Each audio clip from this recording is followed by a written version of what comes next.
আন্না খালাকনাহু মিন নুতফাহ ফাইদা হুয়া খাসীমুম মুবিন।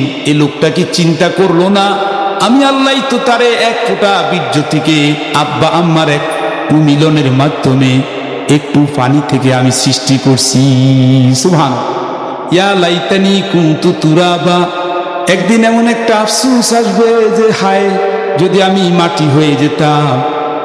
কিন্তু না, মৃত্যু হওয়ার পরেও আল্লাহ রাব্বুল আলামিন বলেন দান জেনে রেখো ওয়া ইন্নামা তুওয়াফাউনা উজুরাকুম ইয়াউমাল কিয়ামাহ। মৃত্যুই শুধু শেষ না, মৃত্যুর পরবর্তীতে আলমে বরজখ কবরের জীবন, এরপরে হাসরের ময়দান। আর ওই হাসরের ময়দানকে বলা হয় কিয়ামতের ময়দান। কিয়ামতের দিন, ইয়াউমাল কিয়ামাতে, কিয়ামতের দিন তোমাদের সবাইকে দুনিয়ায় কে কি পরিমাণ নেক আমল করেছো, কে কি পরিমাণ গুনাহ করেছো, তার সব কিছুর বিনিময় তোমাদেরকে দেওয়া হবে। আল্লাহ আল্লাহ রাব্বুল আলামিন বলেন ফামান যুহজিয়া আনিন নার, সেই ব্যক্তি জাহান্নাম থেকে বেঁচে গেল, যারে আল্লাহ জাহান্নাম থেকে মাফ করে দিলেন, ওয়া উদখিলাল জান্নাহ, এবং যারে জান্নাতে প্রবেশ করাই দিলেন। জাহান্নামের আযাব থেকে যেই ব্যক্তি মুক্তি পায়া নাজাত পায়া জান্নাতের মধ্যে প্রবেশ করলো, ফাকাদ ফাজা, একবারে চিরস্থায়ী সফল হয়ে গেছে।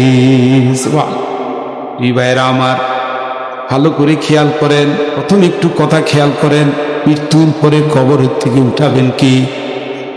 রাসূলুল্লাহ সাল্লাল্লাহু আলাইহি ওয়াসাল্লামের জামানায় একজন দুষ্ট কাফের আস ইবনে ওয়াইল, এই লোকটা কি করছে দেখেন, বিশাল একটা পুরাতন কবর থেকে একটা মরা মানুষের হাড্ডি নিয়ে আসছে। আনার পরে সে নবীজির সামনে বলতেছে ইয়া মুহাম্মদ হাল ইউহি হাযিহির রামিমাহ, সেই কত বছর আগে, আজ থেকে 200-400 বছর আগের এই কবরস্থানে এই হাড্ডিটা, যে মানুষটা মারা গেছে তার এই হাড্ডিটা ওই আস ইবনে ওয়াইল কাফের হাতের মুঠে নিয়া এটাকে পাউডার বানায়া উড়াই দিছে, ফু দিয়ে উড়াই দিছে।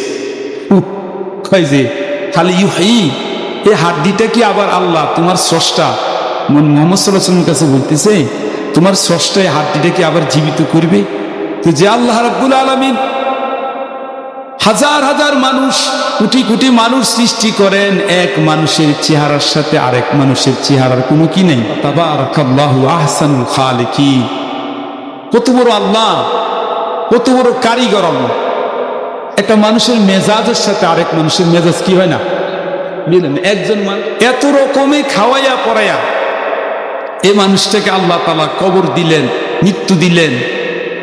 সবাই মৃত্যুবরণ করবি, কিন্তু এই কবরে 200-300 বছর পর, 500 বছর পর, 1000 বছর পর আবার এই হাড্ডিওয়ালা চূর্ণ বিচূর্ণ সেই মানুষটাকে আল্লাহ বলে সৃষ্টি করতে পারবেন না? বলেন তো, সৃষ্টি করতে পারবেন না পারবেন না? আর জোরে কোন আওয়ালাম ইয়ারাল ইনসানু আন্না খালাকনাহু মিন নুতফাহ ফাইদা হুয়া খাসীমুম মুবিন। এই লোকটা কি চিন্তা করলো না আমি আল্লাহ তো তারে এক ফোঁটা বীর্য থেকে আব্বা আম্মার এক মিলনের মাধ্যমে একটু পানি থেকে আমি সৃষ্টি করছি। সুবহানাল্লাহ। প্রত্যেকটা মানুষের জীবনের শুরু তো দেখেন আল্লাহ তাআলা বলেন আওয়ালাম ইয়ারাল ইনসান আন্না খালাকনাহু মিন নুতফা। নুতফা মানে আপনার বীর্য, আব্বা আম্মার মিলনের মাধ্যমে এক টুকরা, এক ফোঁটা বীর্য। এই বীর্য, এটা কি বলেন? পানি। এটা কি? একটা পানি। এই পানি থেকে আল্লাহ তাআলা, পানির ভিতরে কিরকম আল্লাহ কত রকমের আকৃতি প্রকৃতি, তারপরে কি সুন্দর নাক, কি সুন্দর লিসান জবান, কি সুন্দর ডাগর ডাগর চক্ষু, হ্যাঁ কি কথা কন না? আলাকা, প্রথমে 40 দিন জমাট বদ্ধ রক্ত, এরপরে 40 দিন পরে মুদগা, কি সুন্দর গোশতের টুকরা, এরপরে আবার এর মধ্যে একটা ফাউন্ডেশনের মতো রডের মতো ভিতরে হাড্ডি, ইজাম। কে দিছে কন? দুলুকরা কথা বলো, কে দিছে? এত হাড্ডি। হাড্ডি দুর্বল হয়ে গেলে দেখবেন মানুষ একবারে শেষ। হাড্ডি আবার যখন বয়স বেশি, আস্তে আস্তে হাড্ডিগুলো কি হয়ে যায়? দুর্বল। হাড় ক্ষয় না, এ হাড় ক্ষয়। এর ভিতরে আবার লাহামান, হাড্ডির উপর আবার গোশত দিছেন কে? এরপরে কি সুন্দর, এত সুন্দর চোখ, ডাগর চেহারা, কাউকে ফর্সা, কাউকে একটু কালো, কাউকে একটু লম্বা, কাউকে একটু খাটো, কেউ বড় ভাই, কেউ মেজো ভাই, কেউ সেজো ভাই, কথা কয় না। এগুলো রং বেরঙ্গের করে সাজাই দিচ্ছেন কি আল্লাহ রাব্বুল আলামিন। যদি ইচ্ছে করতেন এক ঘরে 5 ছেলে একসাথে দিতে পারতেন না? পারতেন না। তো এরকম করছেন কেন? তারও আল্লাহ তাআলা বুঝাইছেন, একজন বড় ভাই, একজন মেজো ভাই, একজন ছোট ভাই, একসাথে সবার সমান দিলে কেউ কাউরে কি মানত না। কি কোন? কেউ কাউরে মানত। সবাই যদি বাড়িওয়ালা হয়, সবাই যদি গাড়িওয়ালা হয়, তাহলে গাড়ি চালাইব কি? কথা কয় না। দেখছেন আল্লাহর কি কুদরত, রব্বুল আলামিন। তিনি কি এখন রব্বুল?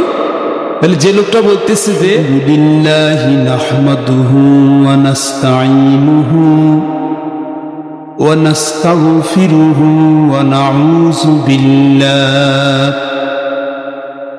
নাউযু বিল্লাহি মিন শুরুরি আনফুসিনা ওয়া মিন সাইয়্যাতি আমালিনা মান ইয়াহদিহিল্লাহু ফালা মুদিল্লা লাহু ومن يضلله فلا هادي له ونشهد أن لا إله إلا الله وحده لا شريك له ونشهد أن سيدنا وحبيبنا وطبيبنا وطبيب قلوبنا محمدا عبده ورسوله أما بعد فقد قال الله تعالى في كلامه المجيد أعوذ بالله من الشيطان الرجيم بسم الله الرحمن الرحيم كل نفس ذائقة الموت وإنما توفون أجوركم يوم القيامة فمن زحزح عن النار وأدخل الجنة فقد فاز وما الحياة الدنيا إلا متاع الغرور صدقت يا رب العالمين. وقال النبي صلى الله عليه وسلم القبر روضة من رياض الجنة أو حفرة من حفر النار أو كما قال عليه الصلاة والسلام. وقال النبي صلى الله عليه وسلم أكثروا ذكر هازم اللذات الموت أو كما قال عليه الصلاة والسلام. درود মুস্তাফা সাল্লাল্লাহু আলাইহি ওয়াসাল্লামের আমল করি সবাই। اللهم صل على محمد وعلى آل محمد كما صليت على إبراهيم وعلى آل إبراهيم إنك حميد مجيد. اللهم بارك على محمد وعلى آل محمد كما باركت على إبراهيم وعلى آل إبراهيم إنك حميد مجيد. بلغ العلا كشف الدجى بجماله حسنت جميع خصاله صلوا عليه والحبيب الذي ترجى شفاعته لكل هول من الأهوال مقتحم بلغ العلا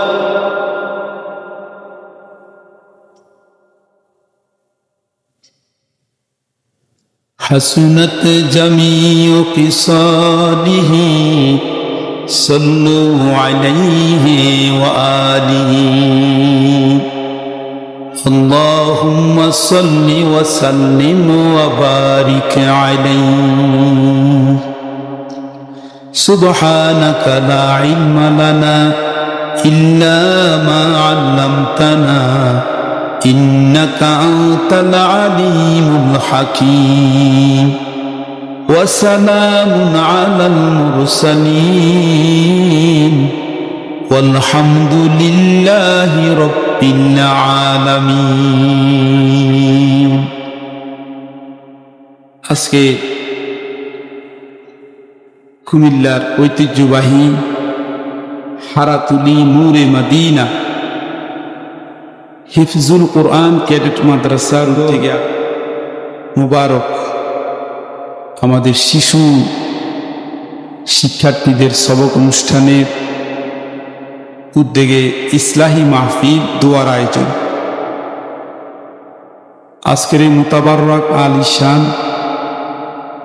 ইসলাহি মাহফিলের সম্মানিত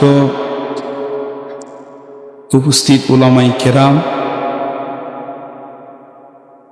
সলাতুল ইশার পরে ইনশাআল্লাহ তাকরীর করবেন আমাদের ঐতিহ্যবাহী কুমিল্লার জামে আরাবিয়া কাসিমুল উলুম মাদ্রাসার সম্মানিত মুহাদ্দিস মুহতারাম মাওলানা মুফতি আবুল হাসান রাজাফুরি হাফিজাহুল্লাহ। কাবিলে ইহতিরাম হযরত উলামায়ে কেরাম, মুআসসাস মুরব্বিয়ান নিজাম, উপস্থিত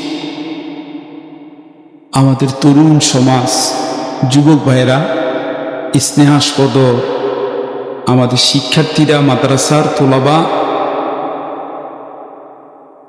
বিশেষ করে পর্দার আড়ালের সম্মানিতা প্রিয় মায়েরা এবং বোনের, আপনাদের সকলকে আন্তরিক অভিনন্দন জানিয়ে আবার একবার সালাম দিচ্ছি। আসসালামু আলাইকুম ওয়া রাহমাতুল্লাহি ওয়া বারাকাতুহু।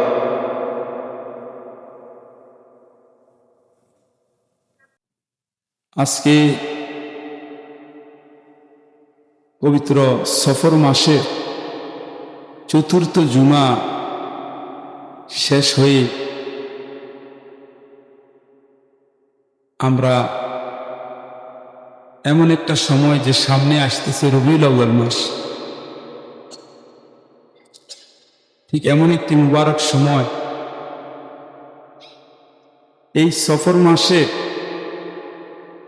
শেষ বুধবার, সামনে যে বুধবার আসতেছে, এটাকে বলা হয় আখিরি চাহার সন্ধ্যা।